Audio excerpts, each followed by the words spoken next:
All right, we're live. We're good this time. Good morning and welcome to the Bipolar Sunrise. I'm your host, Garrett Nichols. I'm Ryan Sullivan. Neat dog.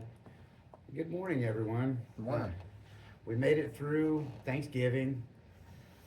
We've got Christmas on the horizon coming up. I've already told everybody I'm not celebrating Christmas this year. Right. Uh, and I feel pretty good about it. I mean, there's a little bit of guilt still. My wife asked me last night, well, can we at least get like stocking stuffers for the kids and stuff?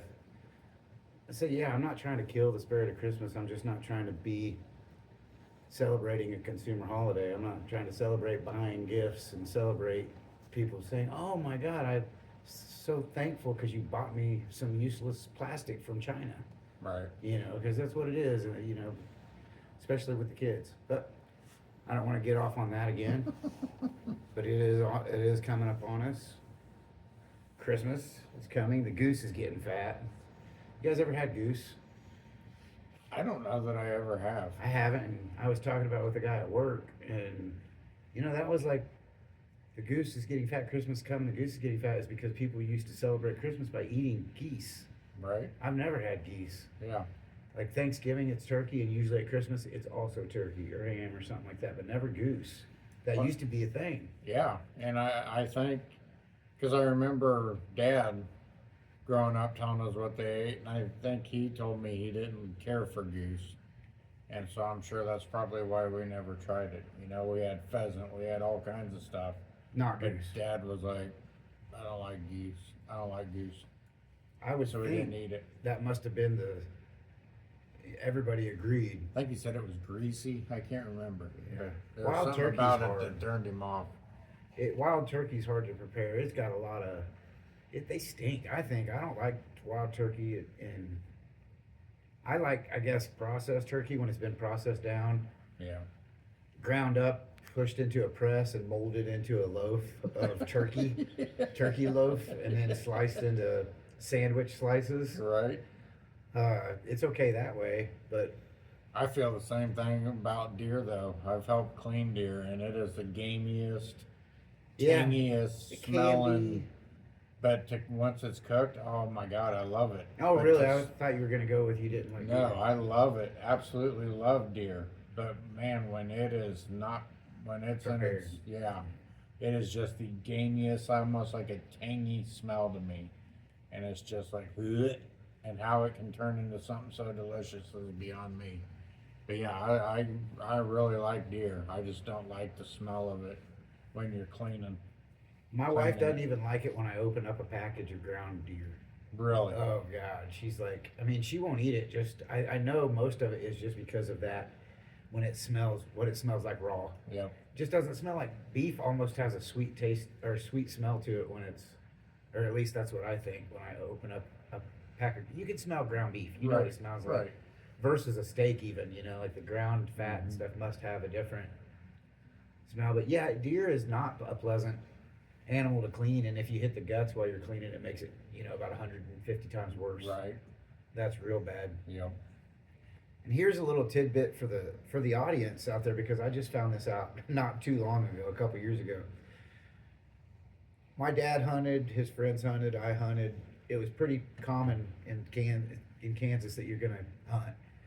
You're probably gonna kill a deer if you live in a rural area of Kansas, Right. or even in a heavily populated area. You're probably gonna go deer hunting, or at least somebody that has.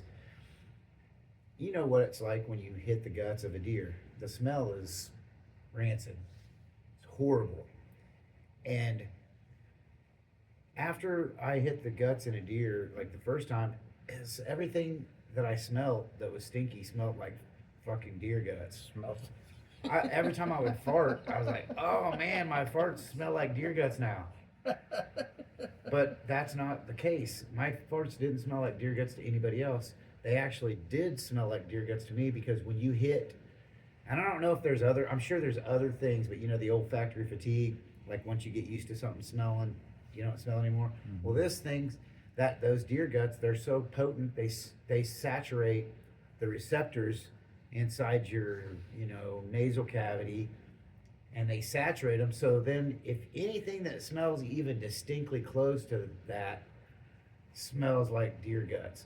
So I would fart, and I'm like, man, my farts smell like deer guts, but only to me because my sensors were saturated with it, and I had no idea. I just thought, man, that's crazy. I thought there's this weird thing that if you're around deer guts and you smell it in, somehow when you breathe that in, Soaks it into makes your your body. farts smell like that as well. I know that's kind of a little bit vulgar to start the day off with, but it just that's how it came up. But that was really odd to me. Like when you smell that, then anything distinctly close to that is what it smells like, and probably about anything that doesn't even smell like it, but might have the same things that affect your sensors, or you're probably gonna smell deer guts. Right. So that's wild. I mean, because I've never smelt a dead animal or a dead body and been like, later on, like, oh man, everything smells like that. But deer gut specifically, everything smells like it, and it's a rotten smell. I mean, it is horrible. It's like one of the worst smells. It smells like an old bloated pig when you come up on a dead hog and it's all bloated up, and you go ahead and stab it anyway. That smell that comes out is that's a. But I never even after something like that, my best friends owned a hog farm when I was a kid, and we were out there on that hog farm all the time, and I figured out that smells like money. Right. That's what my best friend's dad told me. He's like, that smells like money. He's like, you're gonna learn to love that smell. I never did. He was wrong.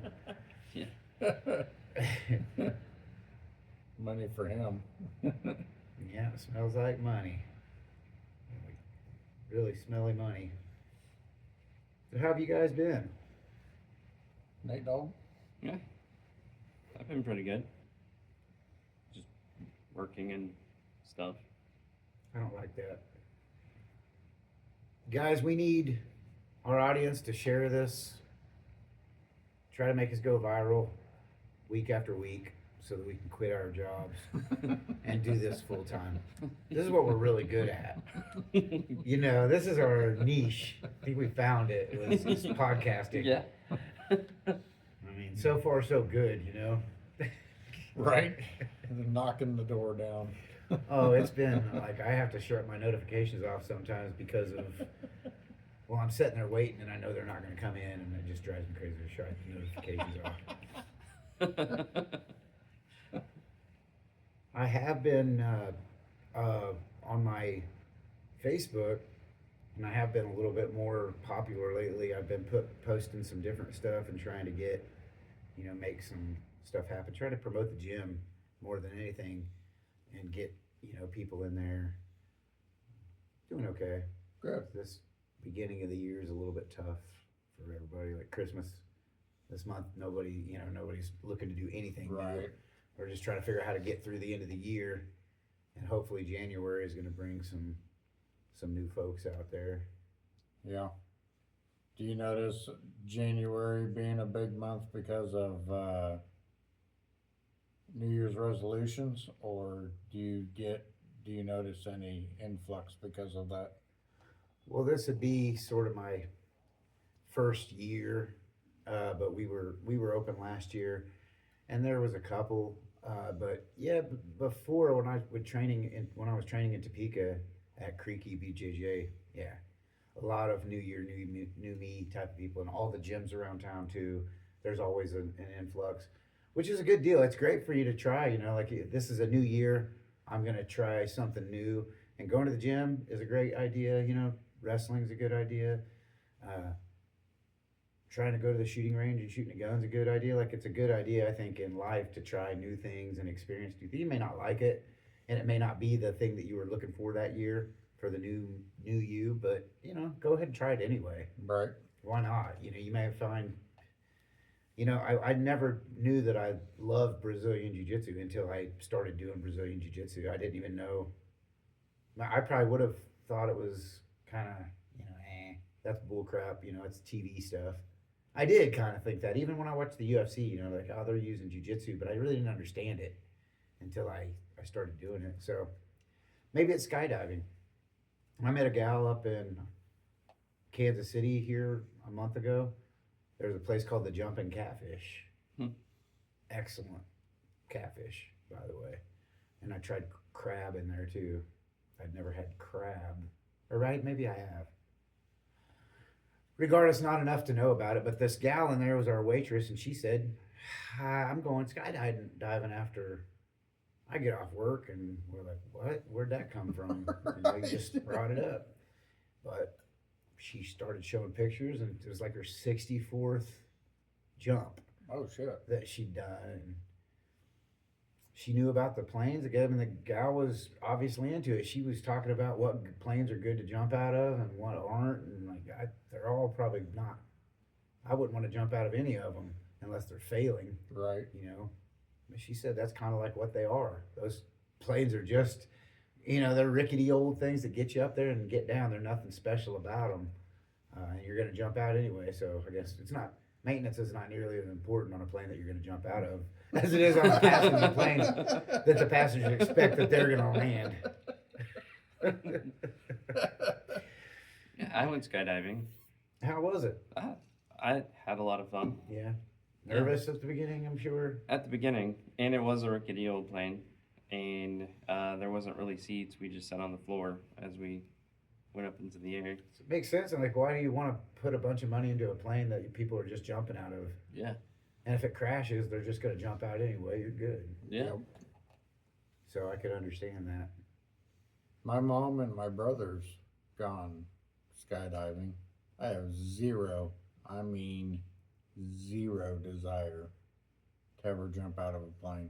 Ever. Is there a number less than 0 that we could use to describe how I don't want to jump out of an airplane? Right.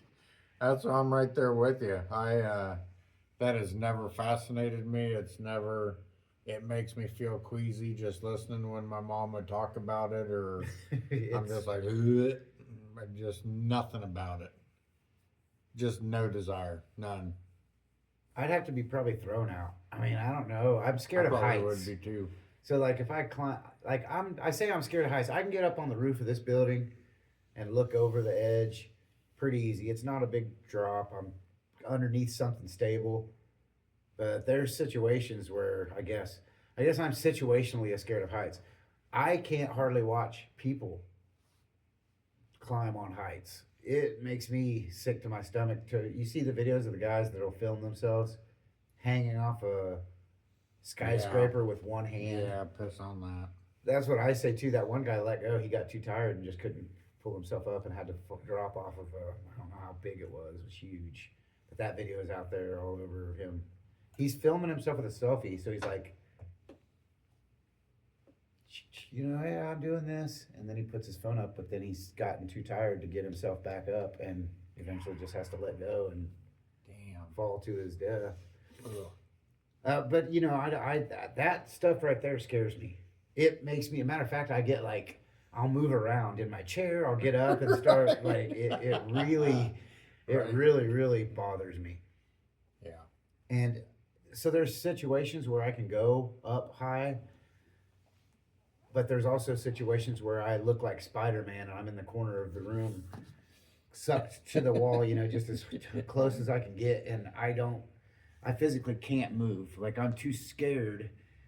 And maybe it's just a split second, like the floor shifts a little bit. I'm like, but in that moment, I can't move. I'm locked. And I've been locked on a ladder before. On a ladder on the side of a silo, climbing up. Yeah, climbing I was down. gonna say extension ladders. Screw that. They're just not stable, and there's nothing. I don't know. You're not, I assume, really afraid of heights, or you have respect for them at least. I have respect for them, but on the plane, the scariest part was climbing out on the. So I had to jump tandem, so someone was going to be attached to me with the parachute. So You didn't even get the parachute. no. Ah, fuck that. So so you have to climb out onto the wing, and then that's when the other person clips to you. So you're on the wing for just a little bit. Free balling? Without a parachute. Oh, no thanks. And that was the Even if I scariest had part. one, I'd no thanks. Yeah.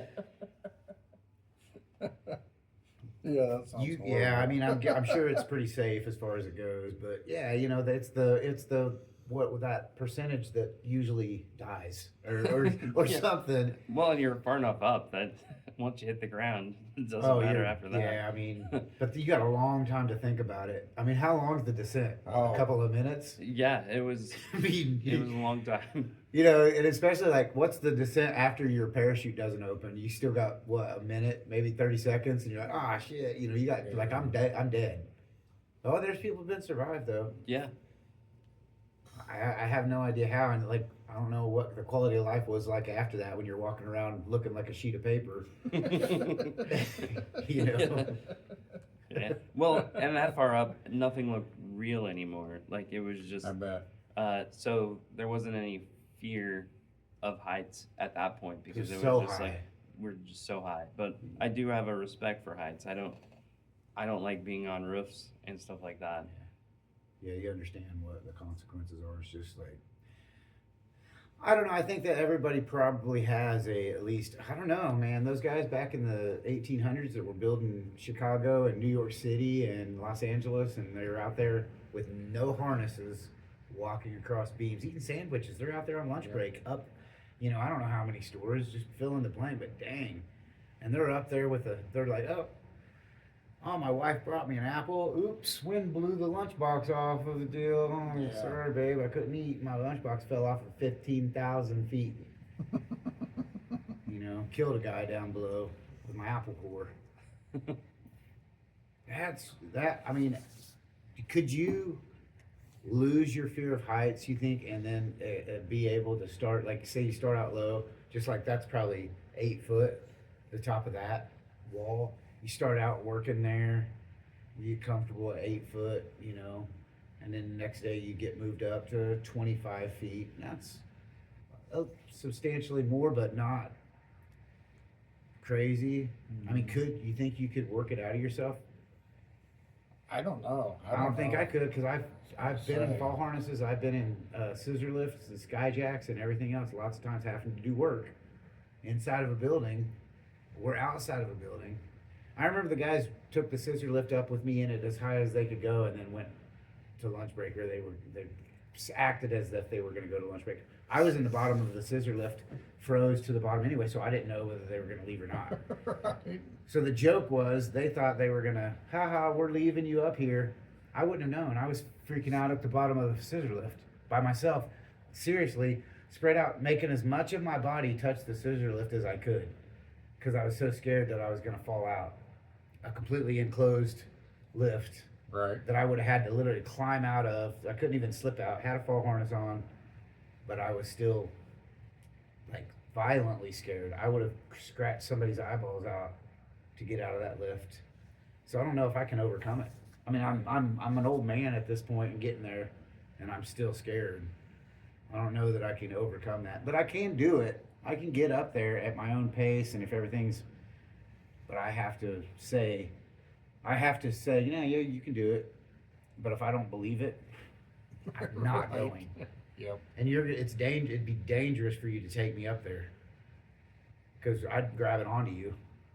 You know, you feel Like a stable. I'm drowning holding on. person. Yeah, we're both going down this. You know, it's 15,000 feet. You want to fall? Don't bring me up there, because I'm gonna grab you when I'm going down and hold on too. I'm sure it'd be like you're drowning, saying, like you say, you know, you're just panicked, Yep. trying to get above. You're pushing your best friend down under, pushing, just trying to stay up. You know, fight or flight, I guess, survival. Yep. What are you scared of, Nate? You got any kind of or is there something you're scared of? Spiders. Well, that's not. That's not called being scared. That's called being smart. Like spiders are fucking scary. They're venomous. They're poisonous. They creep. They crawl. Yeah. I don't know. That's the only one. I mean, I'm sure I'm scared of situations, but for the most part, I just really don't like spiders. I don't love them. It's like anything else. If I know it's there, it's not going to bother me very much. A snake, I'm scared of snakes if I don't know they're there. Mice and rats, same situation. Anything that can come, you know, flying out from underneath a piece of tin when you open it up is usually something that I'm nervous about as well. But I think those things are really, it's not really, it is fears, but it's really probably a natural instinct that it's just not, you're up high, what could go good?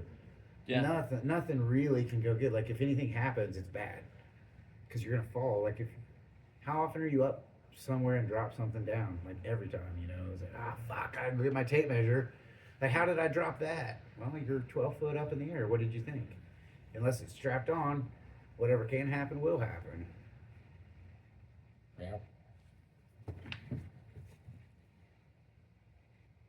And I'll just check this simultaneous or once in a while. Once I went in and did a bunch of cleanup on my phone and ended up deleting all my pictures and stuff. So that was cool. Not. Right. But I thought I was removing large files. I'm not very technologically savvy.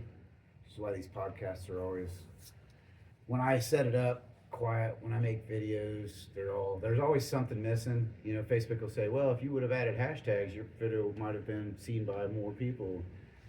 Then they might remind me 10 times and I never add the hashtags. I'm not very savvy with this stuff. But anyway, I went in this morning and I didn't know there's a thing called clearing caches, and I don't know what it means, but that was a recommendation from on the chat to clear those caches. So I went into all the apps that I especially like messengers and stuff, because it said those will hold a lot, and I cleared all that. So hopefully, Cleared up storage.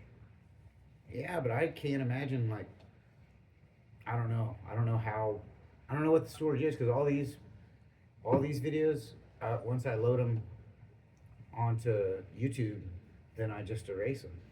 I delete them out of my phone because it would take up all the storage. But I don't know how I ended up with so much that I couldn't film, because I could film for 3 hours when we started this thing, and as time goes by, I don't know. I need to probably take it to somebody that knows how to. I got duplicate files and pictures. Like, I'll find pictures in every single, like, the same picture in every one of my, like, areas for it. It's like it's a screenshot and it's a photo and it's like, how, but I don't know which one, if I delete the master copy and then delete all of them. So I just leave them because I don't know how to delete from one without, and I don't know how they even got into all the other. Deletes it from everything. Yeah, like if you, I think once you put it on Facebook, it's on there, right? Like you ain't gonna, if you delete it from your phone's picture, it ain't gonna delete it. But in my phone, like, you go into photos and it'll say screenshots at the top, but then there's a drop down menu that says screenshots, and it shows different screenshots that I hadn't screenshotted off of this phone, but like maybe an old phone or some places. I'm like, well, how did I get this? Well, it must have been in the cloud, but then it says my cloud memory's completely full and I don't have any room to back anything up. And I just deleted 587 files the other day and it backed them all up into the cloud. I'm like, well, so I need to, you would think, you know, I over the years would have picked up a little bit of this on computers, since I've pretty much used them and had phones and stuff over the years, but I'm terrible with technology. I mean, it's like there's a brick wall in the middle of the road of me traveling when it comes to just, you know, doing something I've done 100 times. It's loading something onto Facebook or trying to copy and paste something from one thing to another. It's like, how do I know it this time? And then I got to go ask a chat how to screenshot something. You know, like, I've forgotten the button configuration. I think technology is like, it's just, I'm not made for it. I've probably born a few years, I probably should have been born in the 40s, 50s, you know, when there was a little technology that my monkey brain could decipher, but not, you know, what's going on now. When all they had was calculators. And your teacher would say stuff like, you won't have a calculator in your pocket your whole life. You really need to do the math. She was so stupid. Had no foresight, you know, absolutely none. Like, yeah, well, looks like you were wrong. You said I wasn't going to be a doctor either. Meet my music partner, Dr. Dre. I'm Dr. Love.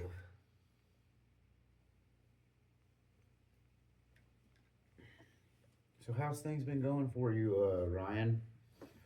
Been going pretty good. Been going to the doctor over my knee. Got an MRI done. Got the results from that, and now they.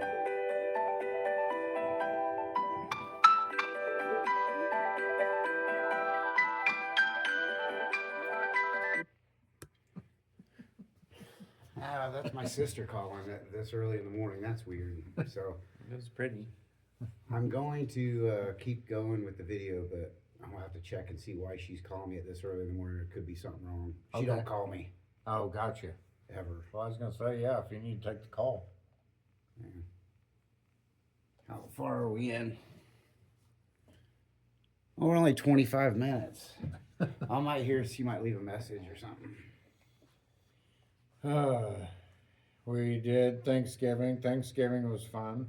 It was me and Tabby and Nate Dog and Wesley, and really enjoyed that. It was just kind of a nice small, Like a Friendsgiving. yeah, like a Yep. Friendsgiving. It was a lot of fun. And then next weekend, we've doing a wreath deal for my dad's grave. So we'll be doing that, and then I think Christmas we're getting together over at Mom's and play games and just kind of hang out. So everything seems to be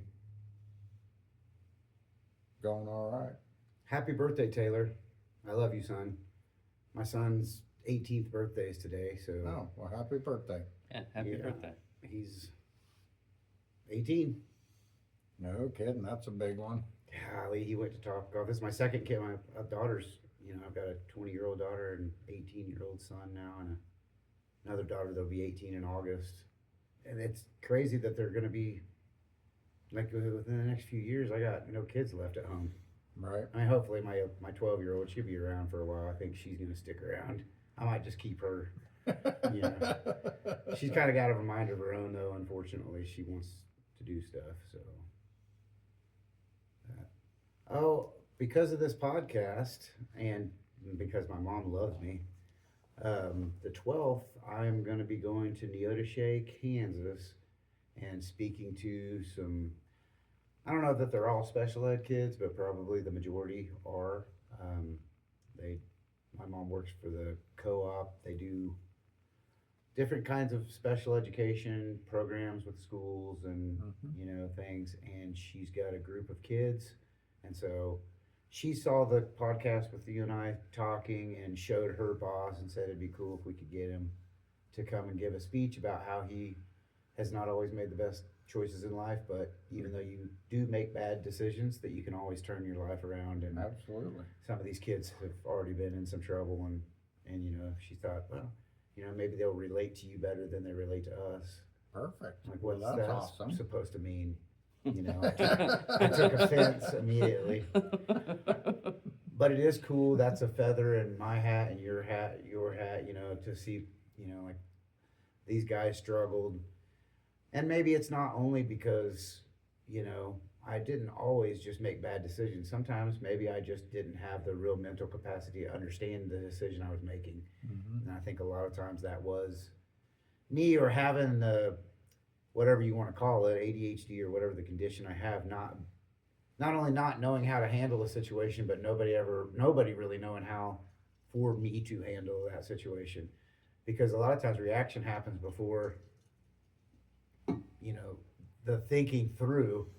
It's like, you just go. You're just going to naturally do it, and, whatever happens because you're not thinking about any consequences. You're just like, Right. Oh, this seems like a great idea. Sometimes people explain something to me, it sounds like a really good idea, and then somebody that's thought about it a little bit more says, well, what about this? And then I'm like, oh no, I was about to make a terrible choice. And I've done that bunch of times in my life. Like, the thinking through things process for me is like, I need to be reminded, like, hey, you need to think about this. It's not a great idea. It's not a good choice to make. Haven't always done that. Never have done that. Never. Right. I don't think ever like unless it was something that somebody was like, let's. Or if I'm doing it with somebody and I ask them, hey, what do you think about this? Even then, sometimes I'm like, I wasn't doing it anyways. Screw it. Well, that's awesome, man. Yeah. Good for you. That's cool. So I took the day off of work, so I'm not going to get paid to go down and and talk to people. Obviously, that's not what it's about. It's pretty cool to me because it's hard for me to find a way to give back. I don't have a bunch of money. You know, I can't just go donate to people. I'd like to be able to do that. You know, Christmas would probably mean a lot different things to me if I was super loaded, because I like to give.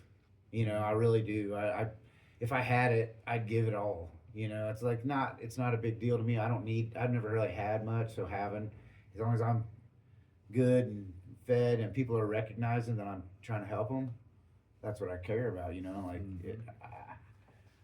I would really.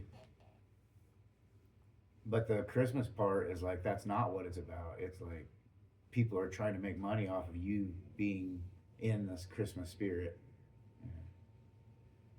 I don't like that.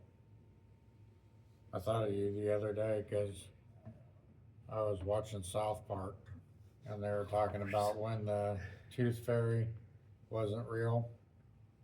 And then they're all, they're standing them are like, well, how can I believe you if you, if you've lied to me about the Tooth Fairy and this and that? It made me think of you. That's true. That's what I thought too. Right, but it was, the way they stand and everyone's all up in arms, I was like, oh, that's exactly how Garrett must have felt as his world came crashing around him. It was like, what the hell's even true anymore? And it was identical to that.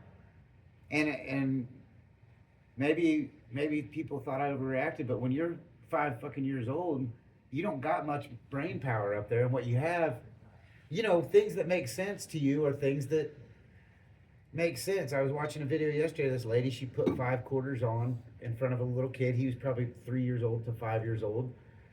5 quarters, and then she put 5 more quarters in front of her, but she spread them out real far. And she said, "The kid, which one has more quarters in it?" He's pointed to the one with the long line and said, "That one's got more quarters." Because in his mind, to a 5-year-old, that big, the bigger, the longer means more. She put 2 pencils the same length, and then she separated them and said, "Well, which one's longer?" And he said, "Well, that one is." Or she didn't move the one, she just moved the one close to her. She moved it over in front of the pencil, and she said, "Which one's longer?" And he said, "That one," and the one by her. And she said, "Why?" He said, "Because you stretched it out longer." She didn't move the other one, she just moved the one close to her. In his mind, you made it go past that one, it's bigger. And I understand to elementary thinking that it makes perfect sense to you when you only have one piece of information. Yep. You only know that. And that's exactly what we're talking about here. Like, that's my brain was like, I had this much information, but you gave me, Yep. and it was false. You lied. It's kind of like when they put the 2 quarters or the 5 nickels, and they want the 5 nickels because 5, there's more of them there. I remember being a kid until I finally started catching on to denominations of money and whatnot. Oh, I had a horrible time understanding. I remember the cheapest price gas was like 85 cents or 87 cents or something like that for a gallon. And I could not wrap my head. And I'm driving at this point. Remember, I'm driving a car to the gas station and not being able to figure out why they don't just charge $1 a gallon to make the math easy for everyone. Right. And my mom's like, well, she's looking at me. They own a filling station. She's like, what? You're never going to have a job here at this gas station. What is wrong with you? But in my head, I was like, it'd be so much easier if they put just a round number, a whole number, not just a fraction of the overall, because it would make way more sense, just $1, and then everybody knows if they get 5 gallons, it's $5. Yeah. Well, guess what? Gas went up to $1 a gallon at some point in time, and I thought, man, they should just keep it here. This is great. I know when I pay them $5 that I have 5 gallons of gas, and that's perfect. But I'm 14. You'd think my brain would have developed a little bit further at this point, but I hadn't. And that's been a story of my life, like little things like that seem like other people shake their head when I'm saying this to them because I'm serious. Because I thought it would make way more sense. I don't understand that, yes, it's going to cost everybody more money. I didn't get that. I was simplifying it in my mind. And then I thought that it would be a good idea if everybody just did this, not knowing it would cause inflation to go through the roof. Like everybody's now paying crazy amount of money for gas, right? Right. That they weren't, because it was like 85 cents, and they raised the price 15 cents worldwide a gallon, and people are getting millions of gallons of gas a day. I guess the economy would just blow if you just raised it 15 cents in a worldwide. But in my 14-year-old little brain, I was thinking, man, well, because it would have made it easier for me. And I'm 14, so I'm kind of selfish, and my brain's still developing, and it just made sense. I would rather have paid the extra 15 cents for what? I wasn't even buying the gas. For what? My parents was buying the gas. But in my head, I'd know when I got $5 worth of gas that I had 5 gallons. How would that have helped me?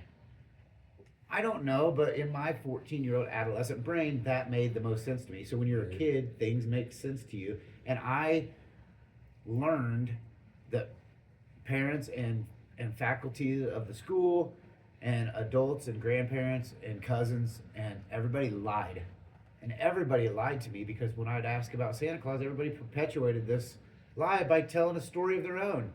Oh, when I was a kid, I remember I just saw Santa, just saw his coattails going up the chimney. Like, you did? Well, what was he like? Like, well, I just saw the coattails, and I'm like, well, tell me more. I'm fully believing it. Right. Because everybody said it. Everybody was telling me these stories. Everybody was like, yeah, Santa Claus is... Everybody. It was a concerted effort. It wasn't like my parents just got together and decided they're going to make up a story. The whole world, the whole United States pretty much agreed on this. And then when I found out, and I was like, no, it's not true. Look, I told you so, see? And they're mad about it. Don't you tell your sister. You have to tell your sister. You cannot tell your sister, or else you ain't getting no more presents. Like, what? You're going to lie to her too? But I was being cynical, allegedly, or supposedly that would be something someone would be cynical about. I'm not. I'm dead serious about it. I don't think you should lie to your kids, and I never did. And every one of the women that I co-parent with thought I was an idiot. I don't care. I'm still doing it. I'm not celebrating Christmas. I don't like the holiday. I think it's a consumer holiday. It probably had some good roots in the beginning, but it's turned into what it is today.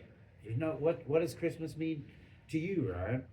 I mean, really, I hope it's just for you, gathering with family and sharing love and stories of your year, and getting ready to start a new year. That's what it should be.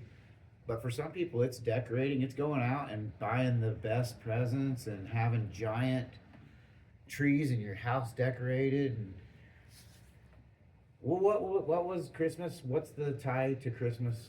I know what it is, but I want you to. What's the tie to Christmas and Christianity? It's just the remembrance of the birth of Jesus, and then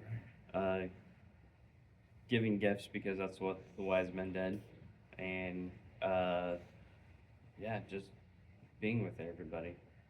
But But the 3 wise men gave gifts. yeah, Not everybody. I don't know how it got to this. yeah, It's not like I'm still sure that you, in your mind, you are like, if you're celebrating because it's a remembrance of Jesus. Well, I also don't like Christmas. I think it's become way too commercialized. It's probably the same reasons why you don't.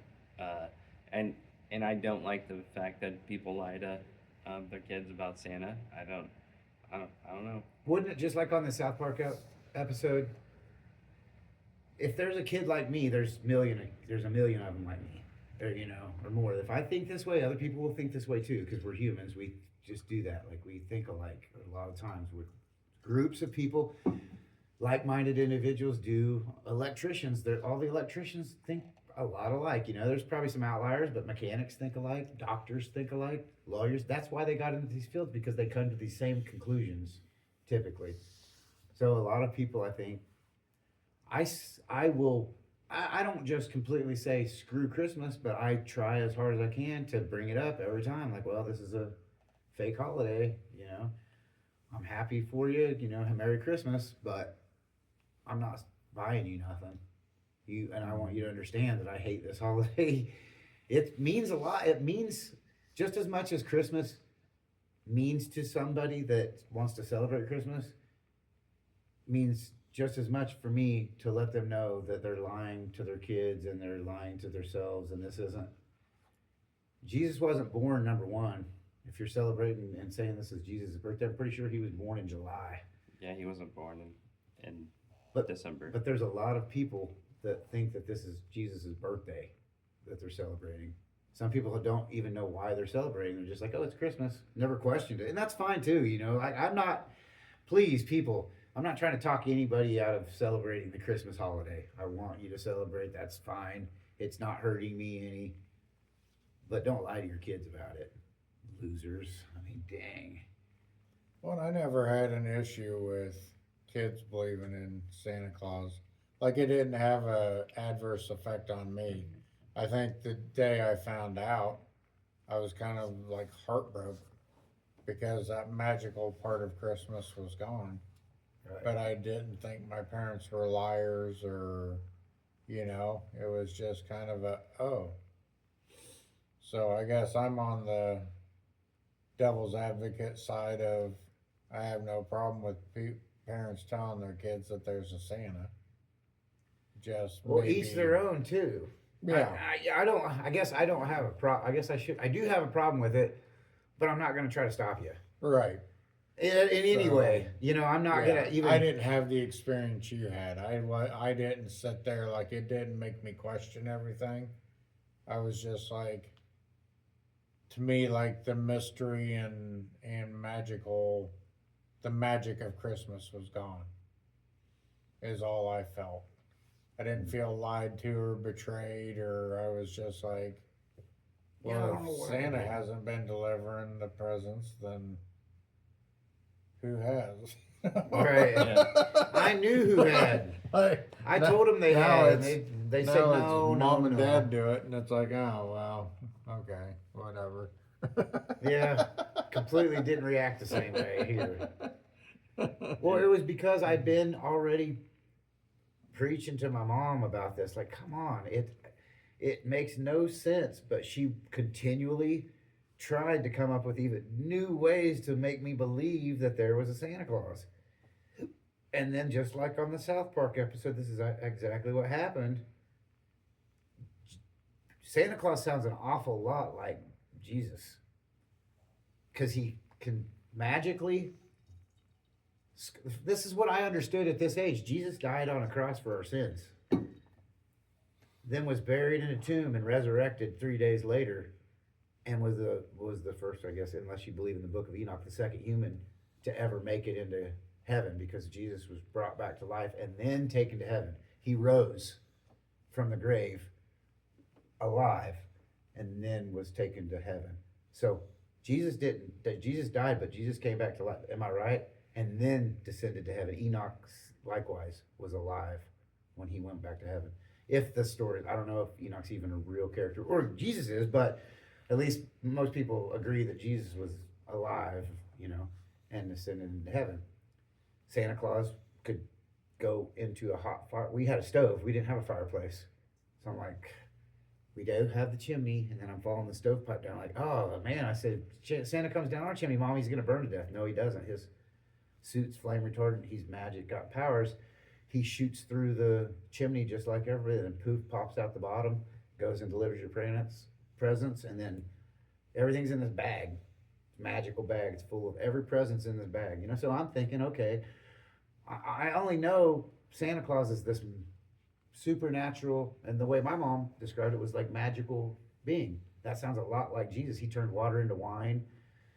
You know, he did all these miracles and made the blind see, and you know, he was a miracle worker, just kind of like Santa Claus. And then whenever I had questions about Jesus, well, Santa Claus isn't real. but now you expect me to believe these same exact supernatural stories that you told about Santa Claus that was fake. Why is Jesus real? Because these stories now seem even more far-fetched to me than before. Because everything I said that couldn't have possibly happened, Santa would have burnt himself to death going down a chimney. No, he was using supernatural powers. But he wasn't real, so there wasn't no real supernatural ability. It was a story. But Jesus' supernatural abilities that seem super similar are, in fact, true. Yes, and you have to have faith or you're going to burn in hell for eternity. You have to believe in God or you burn in hell. And I was like, no way. This doesn't, I don't want to burn in hell. And then I got the idea in my head that it was an ultimatum, it wasn't free will. Because free will would mean either you believe in me or you don't. It's your decision. But when it comes to Christianity, you believe in God or you burn in hell for eternity. There's no, if you found out about God, you know about him, people have preached to you. Once you learn and you deny him, you burn in hell for eternity. Well, that's not a choice. That's not free will. That's saying, hey, believe in me and I don't care if you don't, but I'm going to burn you to death for eternity. Not just you would only live for 85 years and you denied me for 85 years, so I'm going to make you burn for 85 years. No, the rest of eternity, it's a long time. It's a long time. long time for just kind of like, what did I do? I just didn't believe in this wild ass story that I was told. That seems a little bit like an ultimatum to me, not like free will. Because like I don't want to believe because it's so far-fetched, but then I kind of need to because I still believe I might burn in hell for eternity. Don't want to do that. Do you see what my so I was absolutely. Like I said, I was too I really attached myself to this thing and it made I believe like this is part of what molded my entire life was finding out there wasn't a Santa Claus after everybody had told me there was. Every adult agreed on this and they all lied to me. Because I would say, hey, Grandma, this doesn't seem real. Get the fuck out. What do you mean Santa Claus isn't real, you little bastard? She didn't say that. But she wasn't nice about it. She's like, you want to be in trouble? Don't talk like that. Things like that. What do you mean don't talk like that? Please help me understand. I was really searching for knowledge. And then everybody I talked to was all giving me the thumbs up. No, you're good. There's a Santa. Trust the process. And then there wasn't. And then second grade comes along and Mrs. Hare. That's pretty early. Yeah. And my sister's a year younger than I am, right? We're a year apart. I can't wait to go home and tell her because I've been telling her. And she's like, no. But I get home and I want to tell her, but I told Mom, like, told you so. Miss Hare told us there's no Santa Claus. It's this guy named Chris Kringle that carves wooden toys. And he died a long time ago, and they just kept the tradition alive. It's not even real. And she's like, first thing she said was, don't you tell your sister. I'm like, matter of fact, you better pretend like you still believe in Santa, or you're not getting no presents. And so I had to lie too. Again. And I had to, and I guess what and now I feel like I'm embarrassed that I didn't stand on my principles. But I was also like 7 years old. Right. Or 8, I was like a little kid, so I wanted to stand my ground and plant my roots and say, no, I'm telling my sister and everybody else that ever comes across that there ain't no Santa Claus, because they're not going to get lied to the way I did. How does your sister feel about Christmas? Is she affected?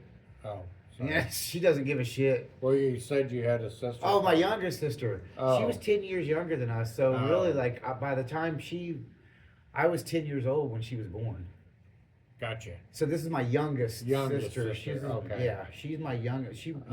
My sister and I were born, and then my mom and dad had a kid 10 years later. 10 years later. Gotcha. Right, and so by that time I was already getting ready to go into junior high and stuff. I wasn't going to ruin it. My dad would have destroyed me if I would have tried to ruin that for my little sister. I wasn't trying to Gotcha.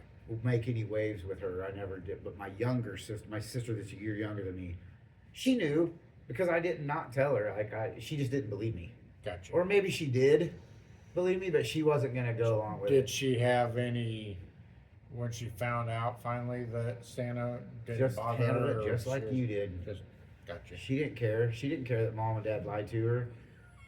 But I tried to get her to, you know, I was like, don't you believe they lied to you and all this? And she's like, yeah, so?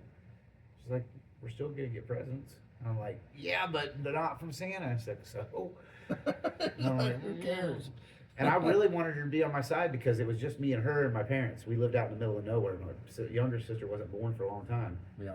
So it wasn't like I didn't have nobody to complain about this or anybody to take my side. Everybody was in agreement, and I was this kid that just kept being hard-headed, and because I wanted for somebody to tell me I was right. Gotcha. You know, like agree with me and say, yes, you're right. Sorry we lied to you. It's not right. But, you know, don't at least talk me off the cliff for this. Mm-hmm. But year after year after year, I'm just sitting at Christmas with my arms crossed, like, you motherfuckers. Gotcha. It's still going. It's still going. Still going, and nobody's. And guess what? All those parents, my sister, both my sisters, their kids believe in Santa Claus because they told their kids. But I told my girls from the youngest age, and my wife would say right in front of them, he's just trying to get you stirred up. There's a Santa Claus, trust it. Okay. But I've told my kids since they were old enough to understand. So my girls have always known that there's no Santa Claus. My 14-year-old daughter was trying to hang Christmas lights and do stuff for Christmas before Thanksgiving was even here. I had to make her wait to get the Christmas tree out till after Thanksgiving. No kidding. Oh, she loves Christmas. My 14-year-old fucking loves Christmas. That's awesome. Yeah, sucks for me. And I've told her since she was a baby that there was no Santa Claus. She always gives two shits. She's like, Christmas. She's celebrating it anyway. Santa's coming. Like, you know that's not true. No, it isn't. But she She's doesn't like, care. whatever, Scrooge, hand me them string of lights. Yep. Dad, help me out here. I'm going to go hang some lights outside. Seriously, she doesn't care. She knows that I don't like it, and she just smiles and goes on about her business. She's happy as could be. That's amazing. And I love her, and I think it's great that she does that too, you know. It's good for a kid. Like I think that it's not only good for me, it's good for her, because as much as I hate it, I'm not gonna shit on her good time. Right? So again, you know, if she wants to celebrate and decorate the house, I have no problem with it. That's her business. She's aware. She's choosing to celebrate, and it makes her happy. I don't really care. But I think she's goofy, and I tell her like that. Okay, you know, what are you celebrating for? Just like you said, Dad, we still need to hang the lights. Shut up. You know, let's get this done. I'm trying to celebrate Christmas. Santa's coming. That's amazing. Oh, man. Yeah, That's funny. but I don't know. Yeah, my parents never let us believe in Santa. Oh, really? Yeah, Okay. because of the exact reason that you're talking about, was because they didn't want us to equate Santa and Jesus, because my dad had a similar, like, he felt like he was being lied to, and then if that's not true, then so is Jesus isn't true, and so he never let us believe it. But we were told, like, don't tell anybody else, because that makes you guys a douchebag. Right. They didn't tell me. Even if they would have told me, I'm like, yeah, I'm a douchebag. Yeah, yeah. And Surprise. then my kids, I never believed in Santa, so there was no reason to bring that to my kids too. Right. So, but yeah, I guess it ruins Christmas for my kids, and it's a form of child abuse or something. I don't know. Well, because they didn't get to believe in Santa? Yeah. So, see, there's the opposite reaction. You withheld it, and they're like, oh, you kept this from us. You didn't lie to me all these years like the other parents did, you piece of shit. Yeah. Well, I guess you're always gonna have, you know, you can't make everybody happy.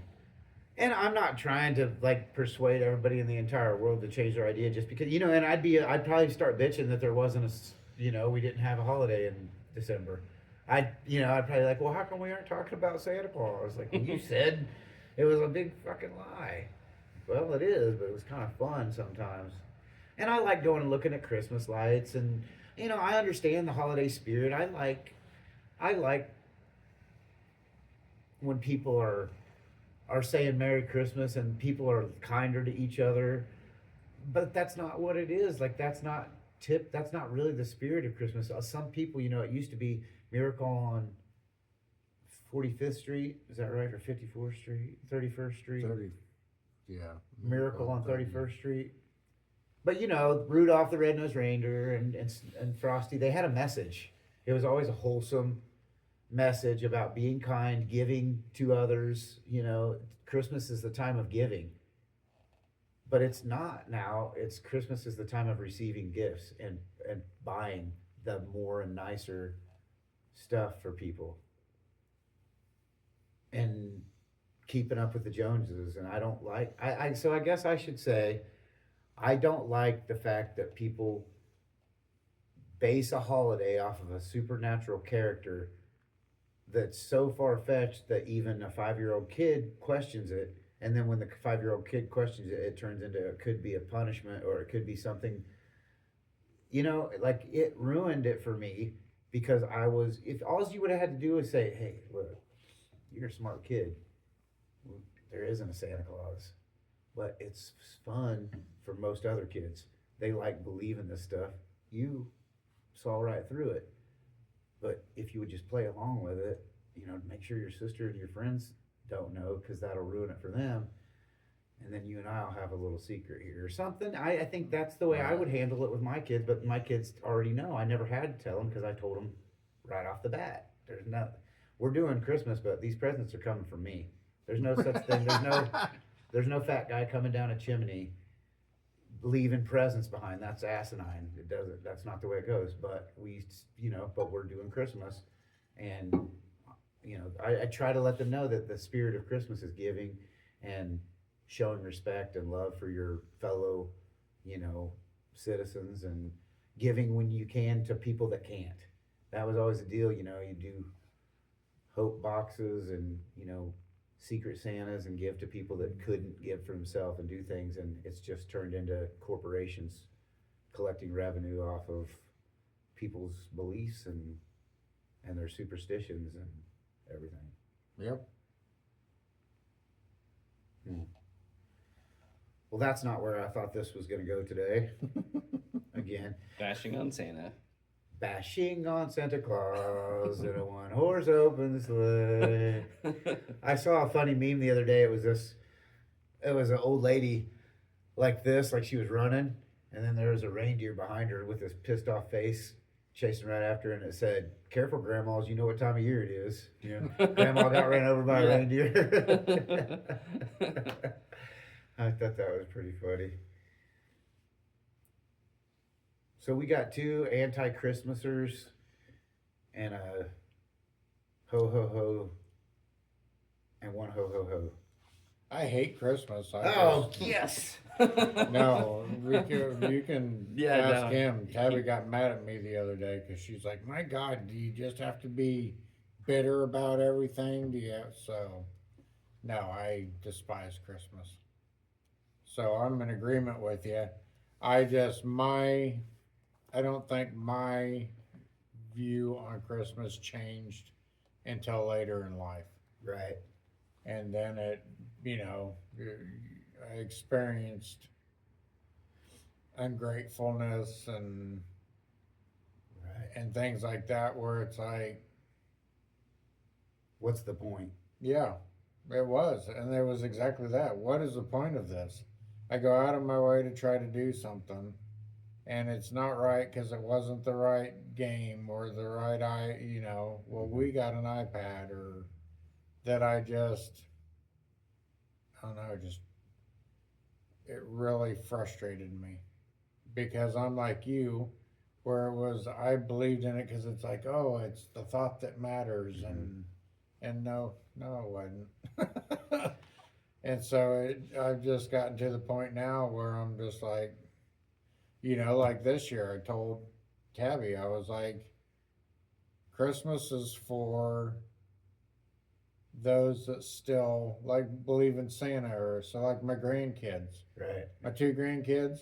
You're gonna buy them stuff. They're gonna be super grateful. They're gonna love it. They're gonna lose their mind, and they're gonna be happy. And that's who Christmas is for: is little kids. Once you reach a certain age, in my mind, man, hang it up. Like stop.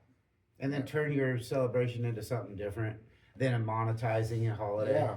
Because that's essentially what's happened is these corporations are making bank rolls every year. I've And told people are going into debt. Oh, absolutely. And I've told mom, don't buy his stuff. It's to me. I told her. I said, she's got grandkids and great grandkids. And I said, your great grandkids are the ones that should still be for. Is they're little, they love it, they're going to be grateful. Because you can get them crayons and they'll be happy. Yeah, absolutely. You don't have to get them an iPad. Like, well, why didn't I get the iPad? I got the VTech brand. Right. I can't connect to my friend's iPad and do the. Yep. Like, well, yeah, of course you can't. Like, we're not millionaires. Right. You're not getting a 36-inch screen that you carry around school. Like that's crazy. And I'm not singling anybody out. To me, once you're an adult, I think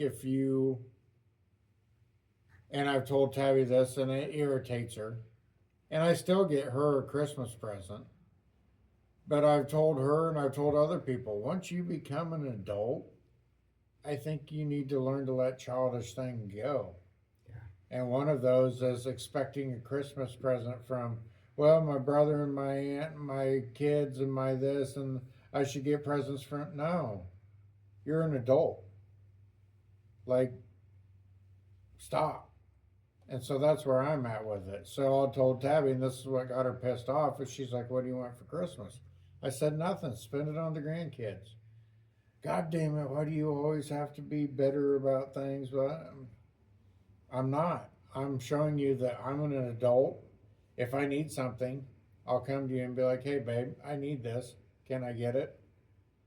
But the grandkids, if you don't buy me a present, now there's a couple more presents you can get little fucking kids that's what Christmas is about in the first place. Well, do you ever ask for anything on your birthday?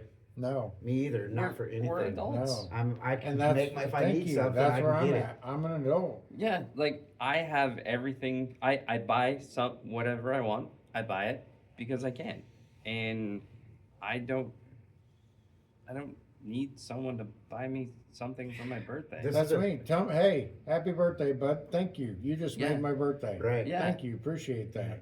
Getting together, having with just small amount of friends, that's Yeah. fun too. But it's also not needed. Having drinks, what? But that to me is, I can understand that. Hey, do you want to get together, socialize?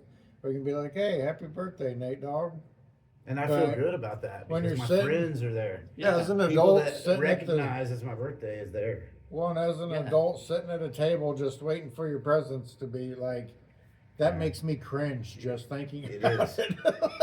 It is. It's like you have not grown. Like your mind hasn't developed past around 12. Right. I mean, it has, but that part of your mind is still excited about getting a present. And I guess it's sort of probably a conditioning thing because if nobody would have ever brought up Christmas, we would not be having this discussion right now. It'd be another day.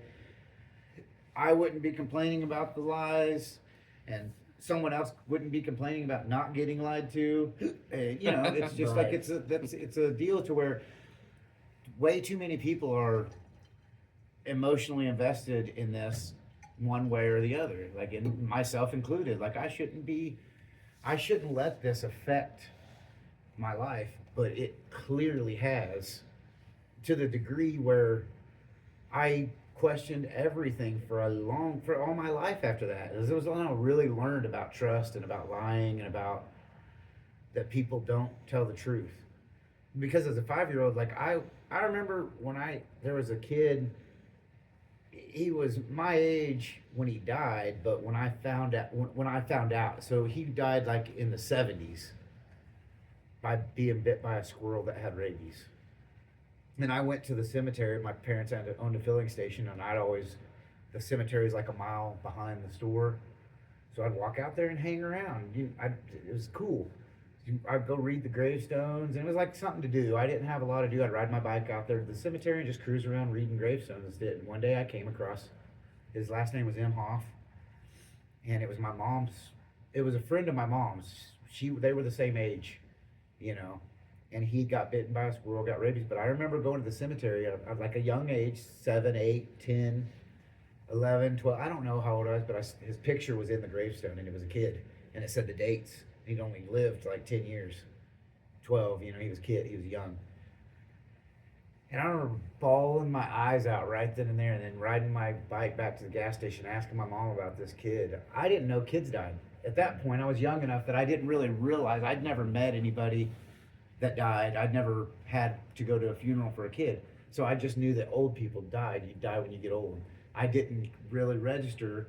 I guess I knew that anybody could die, but it was the first time I'd known that a kid had died, and that broke my heart terribly bad. I was a really, really emotional kid, and I really enjoyed love and family and things like that. And so I took that type of stuff very seriously. And I took being honest very seriously, and because that's what my parents said, like people, you know, people at church said it. Everybody said, you know, you do the right thing, and you put people above you and this stuff. But then I found out that everybody had been lying to me, and I'm like, hey, but you lied to me. Like, I'm bringing it up. Hey, you lied to me about Santa Claus. You remember when I asked you, and you told me? And they're like, no, I don't remember that. You're being silly. I'm like, no, I'm not. And now I'm pissed. Like, you're trying to hide the fact they probably didn't remember, but it was so important to me that I'm like, hey. No. Grandpa, you was in on this. And he's like walking out of the room, throwing his hands up. I'm not talking to you about it. I'm like, no, Grandpa, you always been on my side. What's the deal here? You know, I was serious about it. And then it made it even worse because people are like, why are you making this such a big deal? Like, because you lied. And what else have you been lying about? Motherfucker, that's what. Let's be serious for a second. And, god dang. That's really screwed up for that I didn't have the mental capacity to be able to deal with that as a kid. Like, it's carried through my whole entire. I bring it up all the time. Everybody that knows me knows I'm fucking very against. I guess I'm against people telling kids that Santa Claus is real. Well, I can see if you had that traumatic of an experience with it, you know, where it stuck with you all through your adult life. Either that or something else happened to me so traumatic when I was a kid that I'm burying it with this story. You know what I mean? Like, how could anybody be so devout from such a young age about a story that shouldn't make any difference? But it stuck in my head, and it stuck with me, and But the entire world lied to you. Like, right. yeah, I mean, in my everybody mind, that you knew. Including people that he loved, and like that was a huge betrayal. that's what Yeah. I thought. That's the way I've always thought that. Like, no, and you guys and everybody takes it so lightly, and I'm being so serious about it, you know.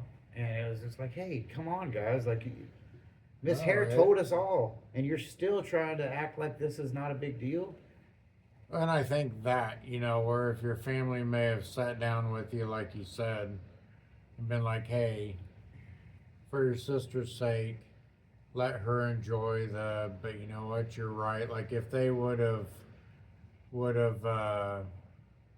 I trying to say? Yeah, if they would have sat him down and talked to you about it, like reasoned with you, being like, okay, so yes, we did lie, but was for fun, and maybe explain that it was to put magic into Christmas and stuff like that, and then just have a reasonable, intelligent conversation with you, then and then say, and we would like you to continue this ruse so that your sister can still enjoy Christmas. Like if they'd have given your feelings validity, Yeah, you know, validation. given you validation. If Maybe I that think how so, but I things think would my have been parents different, thought or they didn't think you're it was a being- big deal. No, like you're being a little shit. Quit. You know, and I was for the majority of the time when I was a kid. I was a wild animal. You know, I was just running around knocking stuff over and making a mess and just trying to have a good time. And so there would be times where I was a joker too. So like for my parents, they probably just thought I was screwing with them, making it seem like I was upset about it, but really not. But really, I was. They Have you didn't talked to know. them about this? Oh yeah, And they they're know. just, they're still Don't give a just like, fuck. Jesus. You're still bringing this up. Gotcha. Yeah, my mom knows. She thinks I'm a fool. It's like, what Gotcha. is wrong with you?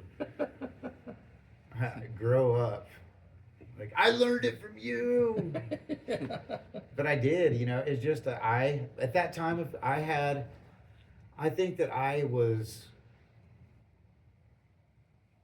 whether something happened to me and I got some kind of a vaccine injury from being a child that caused my ADHD, or if it was just a natural thing where I was a unruly child. Like I had so much energy.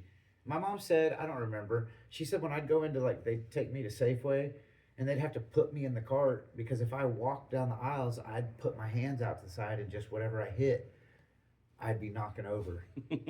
You know? Yeah. I wouldn't take you anywhere then. Well, I didn't get to go a lot of places. I What's was the rope for, mommy? Literally, We're going yeah. shopping. Yeah. You see those kids with the The little- koala bear backpack that's got a strap on it? Yeah. Ah, come here. Mine had a shock collar on it. But you know, I mean, I was that kind of a kid, so I can understand too. When this kid that's a clown and always doing outrageous stuff and just being wound all the time, it's hard to understand what I'm being a little shit about and what I'm being, because I was serious about it. I bothered everybody about the Santa Claus thing. Hey, is Santa Claus real? You know, just trying to get any of the older kids, just trying to get them to, and they all lied. I mean, I don't think anybody, even my uncles that were close to my age, were like, yeah, there's Santa, dude, chill the fuck out. Like, you're gonna ruin it for the rest of us. They didn't want to be in them. They wanted to believe it. They got presents. And to me, it wasn't worth giving up my integrity for a gift. I wanted the gift. Don't get me wrong. I wanted that Santa Claus present because it was the good ones. The only gifts that came from Santa was like the bike. The one Right. time I got a bike when Right. I was like 5, it was Came from from fucking Santa. Santa Claus. It was not wrapped. I come out in the morning and there was a wagon. And my sister got a wagon. I was like, oh, sweet. Santa brings the good shit. Yeah. You know, I got a bike. My sister's got a wagon. I can pull her behind it. I tie that. I'm thinking already tying that wagon to the seat of my bike and pulling my sister down the road. This is gonna be sweet. Thanks, Santa. Wasn't Santa. And if I was a parent, I want my kids to know I did that. I love you, so I bought you presents, not some fat magical guy that burns his ass in every chimney in the United States. Have you guys seen that movie Fat Man with Mel Gibson? It's new this year. I would recommend watching. It's funny. Mel Gibson is Christopher Kringle. He lives in Canada, the farthest, to the poles you can get in a small town. Nobody knows who he is in town. They know his name's Chris, but for some reason, because he's Santa. And the way that the premise of the movie is, Santa has a contract with the United States government to deliver presents. Well, it's subsidized. Christmas is subsidized by the U.S. government.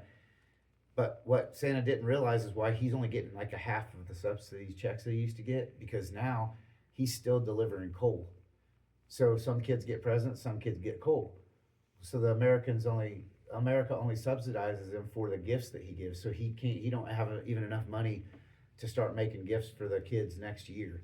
So the government comes in with a proposal. They want him to start making some circuit boards for their anti-missile machines. So they got to work an extra 2 months out of the year and get the elves. Well, he sends this one kid a piece of coal, and this kid's been stealing money from his grandma, and he's got a hitman that works for him. And so he hires the hitman. He's already hired the hitman he won every science fair his whole life, but this girl beat him this year. He hired the hitman to go kidnap her, and then they threatened her with electrodes, said, I'm going to shock you and kill your whole family unless you tell everybody you cheated on the science fair test because I deserve that ribbon. Then Santa sent him a piece of coal, and that really fired him up, so he hired the hitman to go kill Santa. Well, this hitman already has a bone to be. You think I've got it bad? He's been going and buying gifts from kids that Santa Claus actually brought gifts to. So if you get other gifts, that's your parents. But if it came from Santa, he buys it because it said made at the North Pole and stuff, and he's trying to find Santa Claus. Because he got cold when he was a kid too. He's still pissed about it. Well, he finds him, and he starts to go about Santa's a bad mofo.